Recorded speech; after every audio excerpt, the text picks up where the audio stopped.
baka siya may tatanggalan ako. Ha? Yes. Uy, ibigay mo yung telepono mo. Magkano ganito ang bilhin mo? Apa, ito yung makapal, di ba? Oo. Makapal ito, Nes. Makapal, pwede i-check na nyo. Saka ito kano? Okay, gali pa yun sa rin, ha? Tita, mali pa ang kabit ng ano nila, poste. Sabihin. Hindi ko sasabihin at baka Ay, magalit. dapat alam ni Tita. Alin? Alin? Yung unang kabit. Yung kabit-kabit na JM, Ay, ano? mali. Dapat itong ganito, tita. Are. Itong bakal na ito, Nasa labas. palabas. Oh. Yung sa kanila, paloob. Putang inang iyan. Talagang hayop. Kaya Ano? sinabi ko na kayo, sabi nila doon, sige kuya, sa loob na tayo maglagay ng ng cyclone.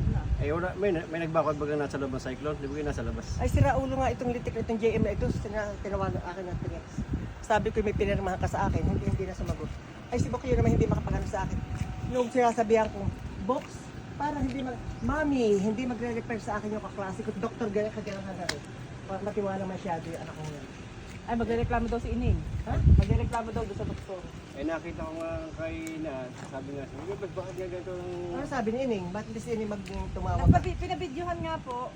Oh. Tapos padala ko daw sa Ito kasi kanya. yung ganito. Magrereklamo daw. Oh. halip na nakaganito. Eh, pero bakit para bubugbog na ito, Bo? Hindi, ano lang. Oh. Ano, Ha? Hindi. Mas malaki pati ito, Tita. Doon sa Mas kinabit nila JM. Ah, okay.